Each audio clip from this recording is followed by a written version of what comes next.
Under 19 USC Section 1703, he can lose his reindeer and sleigh because it could be considered as a vessel outfitted for smuggling. Welcome to Simply Trade, brought to you by Global Training Center. My name is Lalo, and together with my co-host Andy, we have well over 60 years of combined trade, logistics, and supply chain experience. Along the way, we have seen and witnessed different challenges in trade compliance. We decided to put the show together and call on our friends and colleagues in the business to hang out with us and share their knowledge in all things trade. Thank you for spending some time with us. Enjoy the show.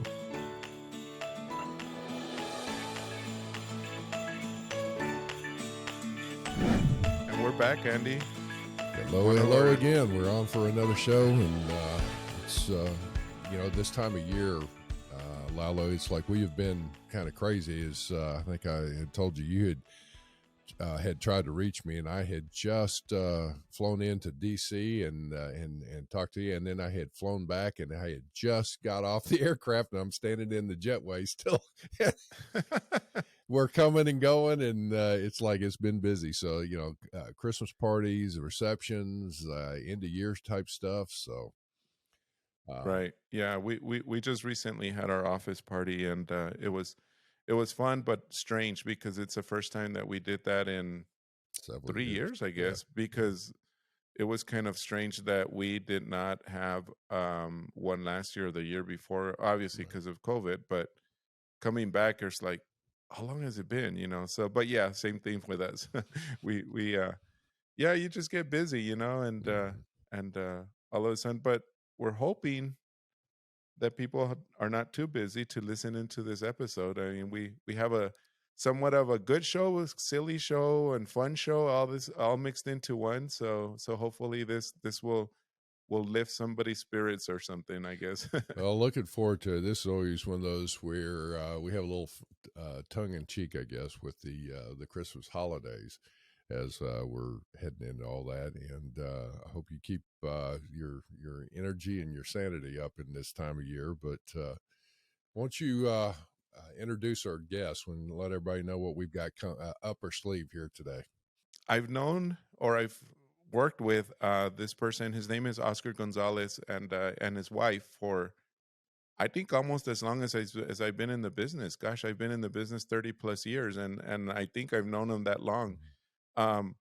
Coincidentally enough, they're also from El Paso. Not that they are in El Paso; they're based out of Dallas, but they both coincidentally are from El Paso and grew up here. Maybe not all their lives, but anyway. And I just ran into them. They're trade attorneys, and they're great people, good couple. But today we have Oscar, half of that couple. We'll later. In 2023, we have scheduled his wife Ruth to come in and talk to us about the broker exam, but we'll talk about that at that time. But anyway, Oscar's like I said, a trade attorney.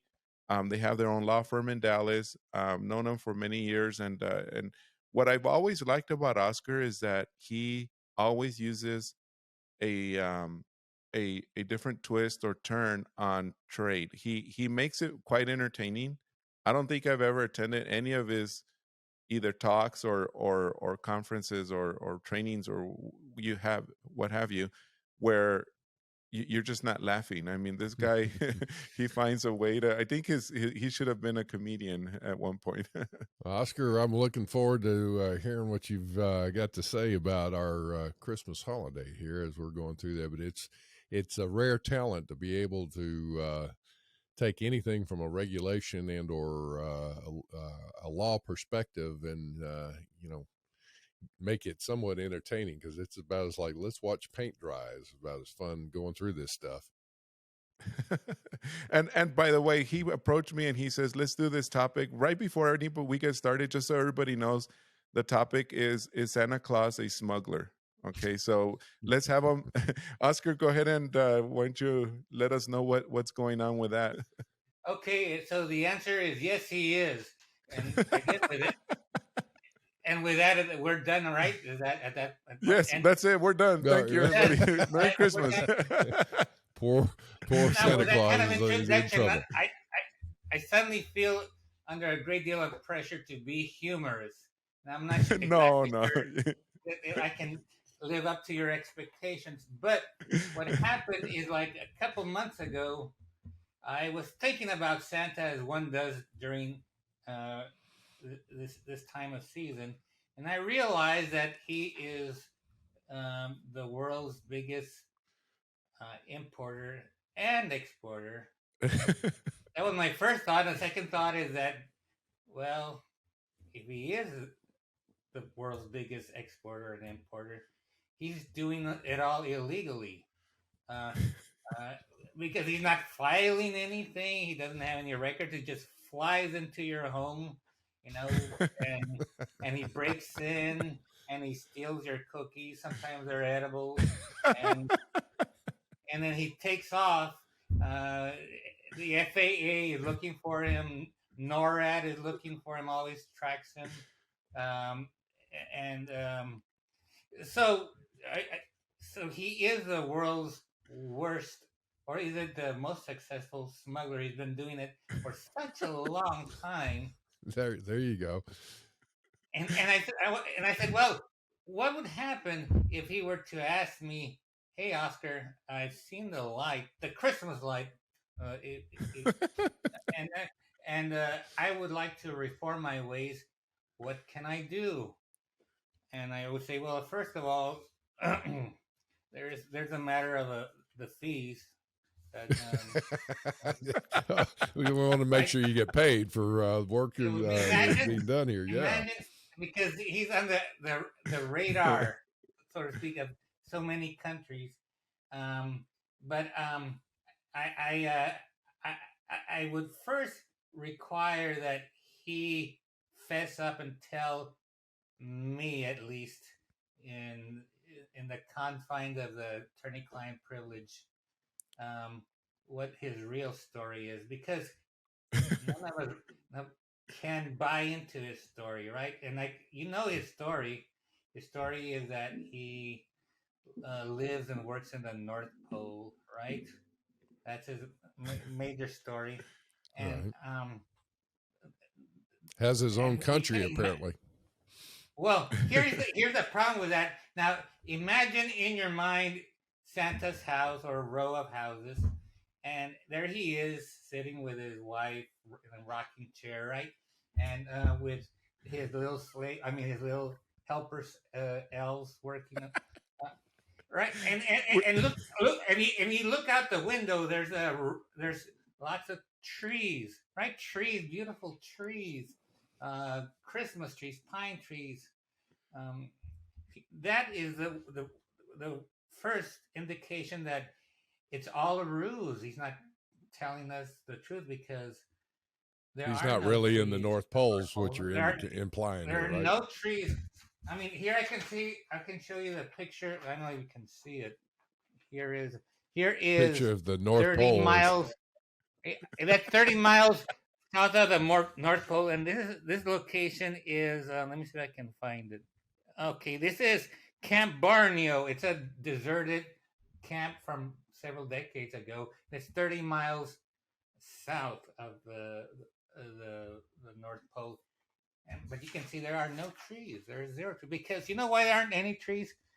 Because there's no soil here. It's all ice, just ice. And keep that in mind with another facet. So he can't be living in the North Pole. And here's another problem. Have you ever seen a picture like this? Right? Can you see it? Is it? Yes. Mm-hmm. Yeah. There's Santa with three of his favorite pals. There's Snow Person. I call him Person because you can't assume. You don't know what, Male or one should female, not yeah. assume. There's Yeah. a penguin A snow and there's entity. a reindeer. Right? These are it. So the problem with this is that none of these exist in the North Pole. First of all, the penguins are all in the southern hemisphere, right? Yes. There, except for some of them are just north of the equator in the Galapagos, but most of them are in the southern hemisphere and in the southern pole. So there you have it. no penguins. Now the other, how about certainly there should be a snow person right there, right? But the problem is that even with climate change, you can't build snow people in the North Pole because it's too cold. You have to just be a few degrees above freezing. The snow has to be wet. Anything colder and it gets dusty and icy. And no way you can build a snow person.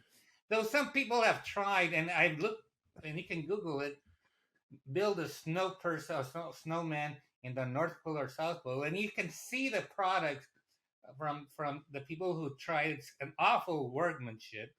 Um, they look like concrete slab because what they have to do is they cut through the ice and then form big concrete slab. Does not look at all like Frosty. So it's not really a snowman. It's more of a ice sculpture type thing. Like a robot. That's what it looks like. And the most important part is reindeer. You would think that reindeer would be in the North Pole, right?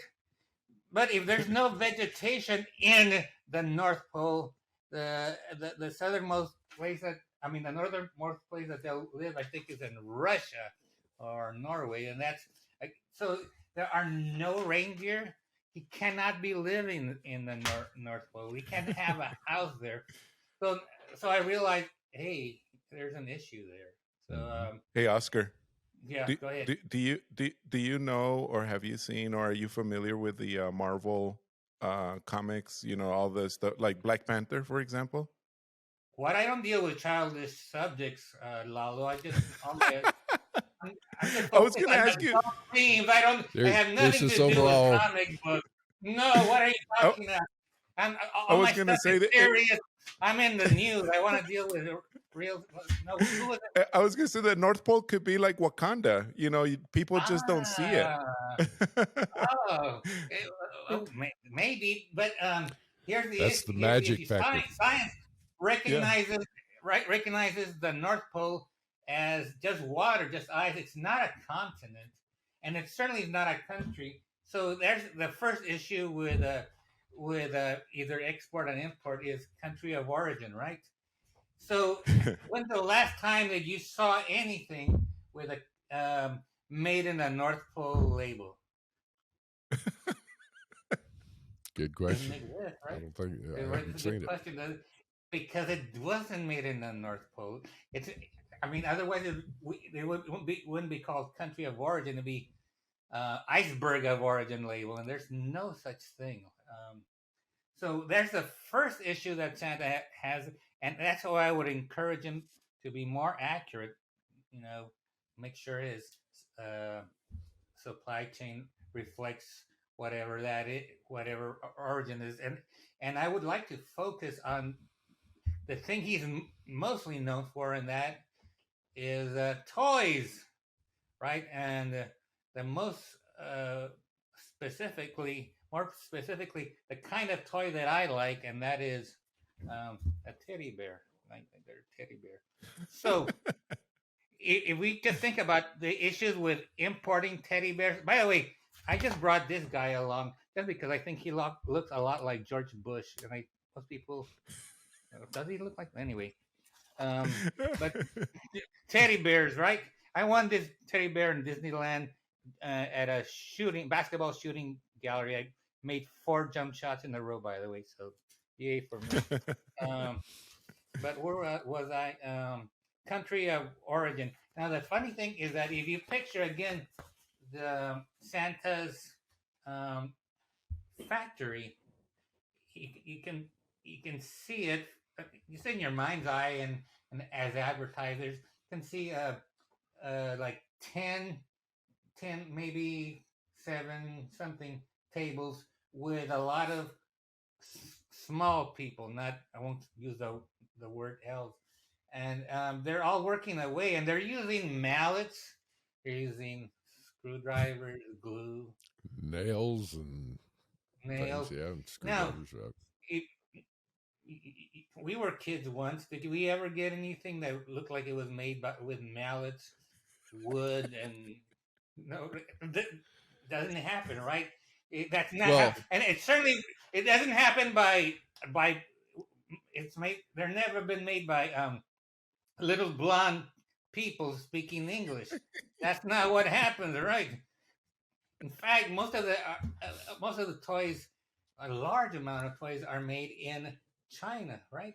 Probably like 98% manufactured. So I'm assuming that's where Santa has most of his factory production.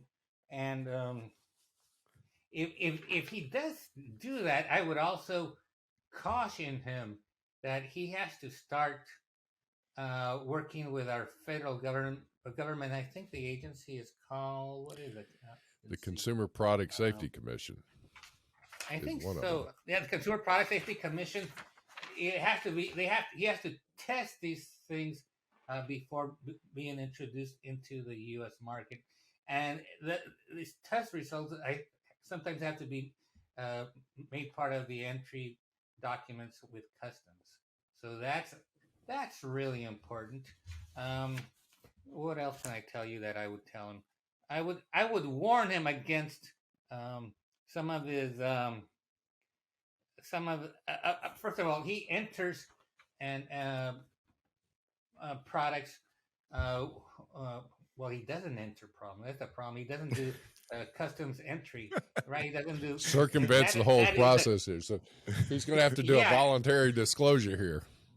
Well, he has to do something because he's very prone on losing, having all his merchandise seized and forfeited, and probably paying fines and penalties, which are tied to the value of the merchandise.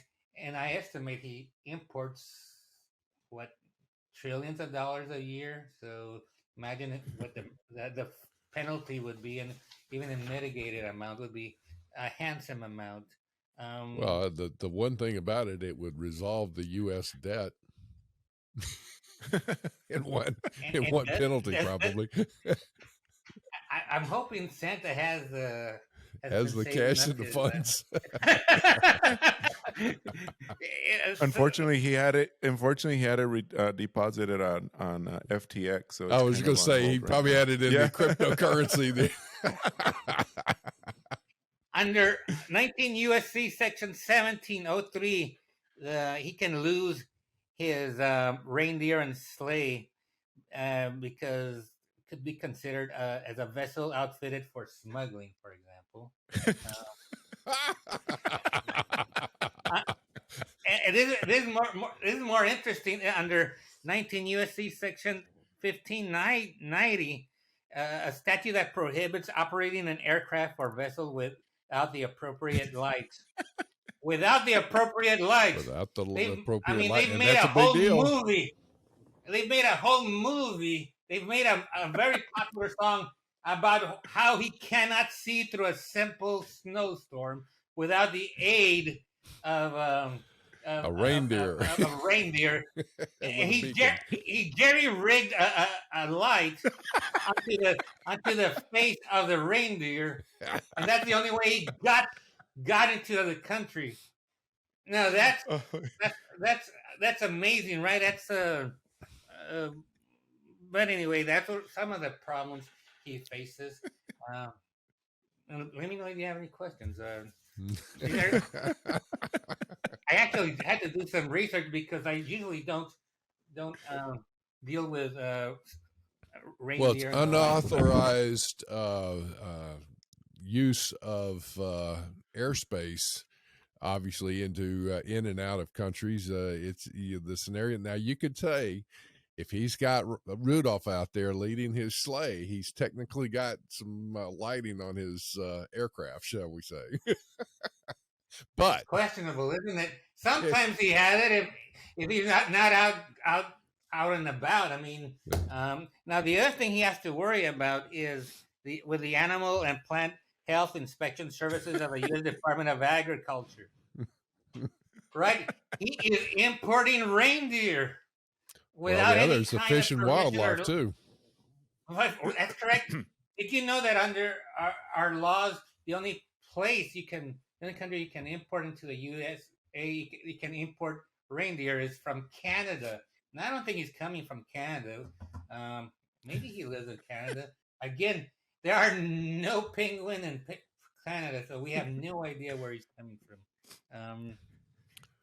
What Well, else can I tell you about? you have no penguins that are indigenous to Canada. However, he may be utilizing some from zoos. What do you think about that? Oh my goodness. He may be rent. There might be a rent a penguin situation here. Rent a penguin, rent a reindeer. There you go. But what else can I tell you about? He should also be worried about. Let me see. The issue about counterfeits, because it's a great problem with CBP. Right, they're always seizing merchandise that is fake, is pirated. Right. And one of the ways to do that for a holder of intellectual property rights, for example, a trademark holder, is to register your trademark with CBP.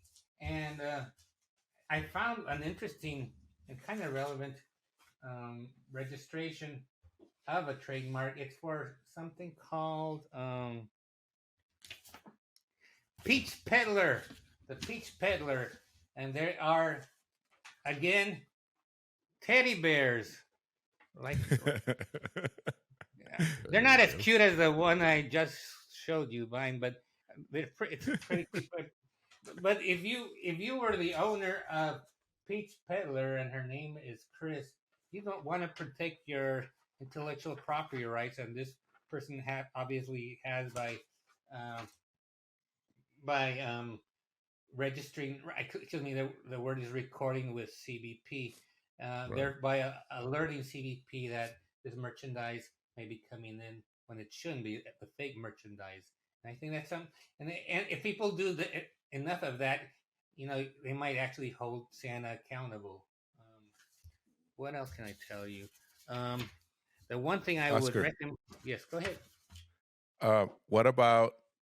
You said it right now. I know you kind of said it's below your breath, but it's very hot topic right now. What about forced labor? Forced labor. The funny thing about that, and it's actually not a funny thing, but is that the Centers for Disease Control and Prevention and CBP, before the Uyghur issue, actually, and you can look it up on their website, these agencies' website, actually did. Right. They've been pretty active in this realm for quite some time. CBP has. They actually have press releases. One way back to 2012, they were warning Santa, and I'm not kidding. They were warning Santa about child labor and the dangers of importing reindeer. So obviously, he's known about this for the longest time. He just doesn't care. That's the issue for today. Santa does not care about you. That's the one, because he's not an upstanding citizen.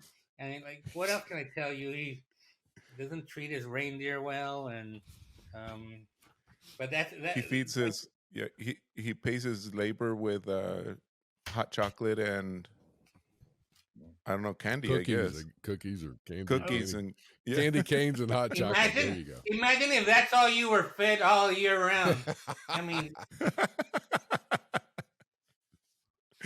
that's all. You just had empty carbs thrown at you, probably at your feet, and then that's all you get. Ho ho ho! Right? I mean, that's not. The one thing he should be really serious about is tariff classification, and I would point him to Chapter 95 of the HTSUS, and I would also suggest that he look up binding rulings. I did a research on binding rulings with the search term teddy bears, and there's over 300 rulings, and they're all over the place. So he should be doing his But informed compliance duty and reviewing some of those cases. But keep in And mind, here's the one thing about what Santa's doing. As he's going through, he's not entering into a selling transaction here. He's giving away all of these things. So, you can, why would you fault the idea of him giving a toy to a child? It's children too, on top of that. So he's trying to, have all these toys made, and then he's giving them away. And see, again, I counter that and I challenge that misunderstanding, a common misunderstanding. First of all, he sort of prefers the well-to-do areas of a town, right? That's because those people have better snacks and better cookies and better edibles. There you go. There you go. Yeah. It's an implied contract. Not only does he want something in return, not only does he want something in return, he has thousands of his agents who dress up like him, and he sprinkles them all over the country, in malls, churches, whatever, parks. Oh, now we've got the representatives in here. Okay, right? They're his agents. They're taking his orders, right? And what does he do? He keeps a list, right? He keeps a list.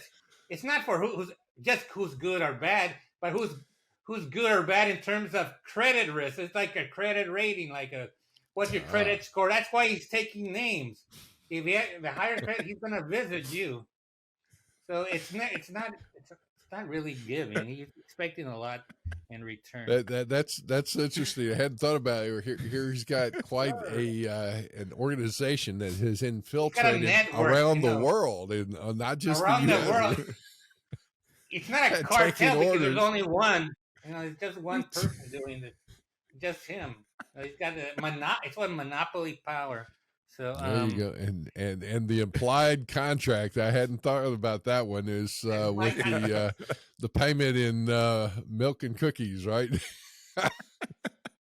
Now, I would, if I were a sneaky lawyer, I would suggest that he do his contracts under something called DAP, an Incoterm.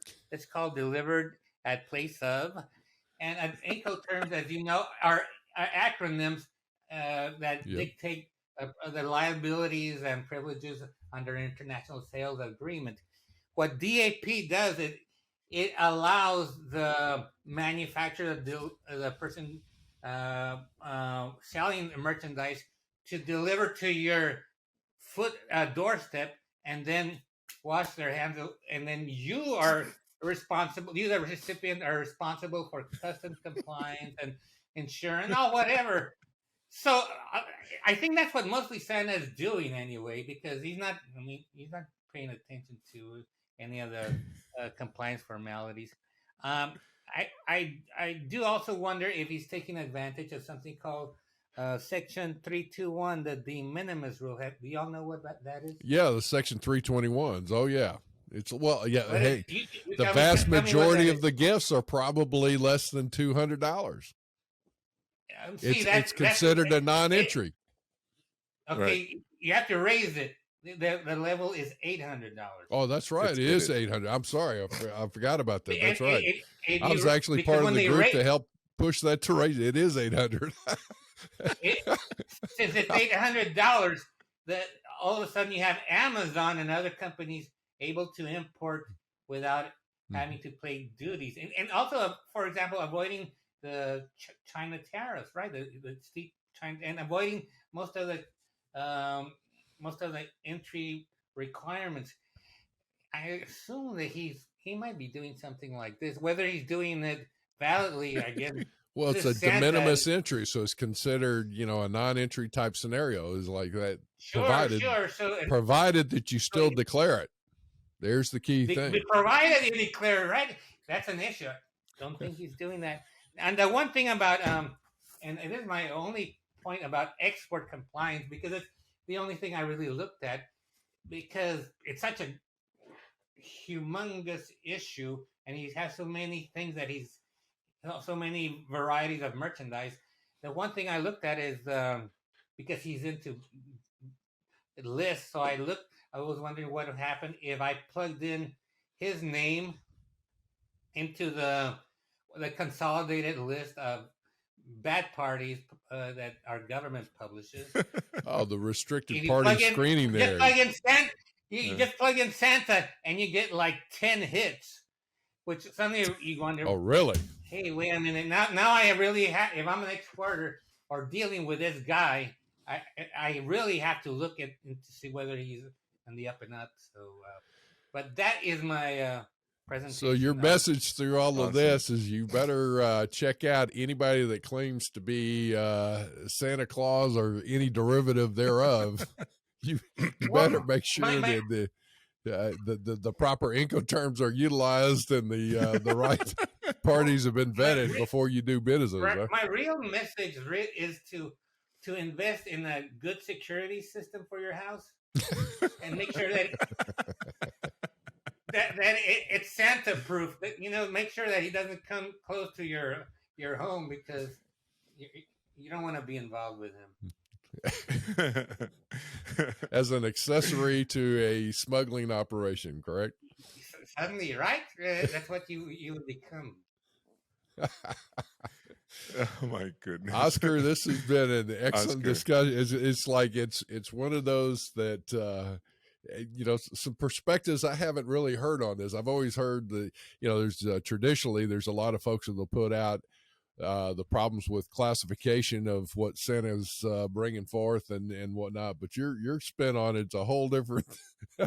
You took it a whole different direction. It's great. The one that's got me is the agents that he's out there in his network.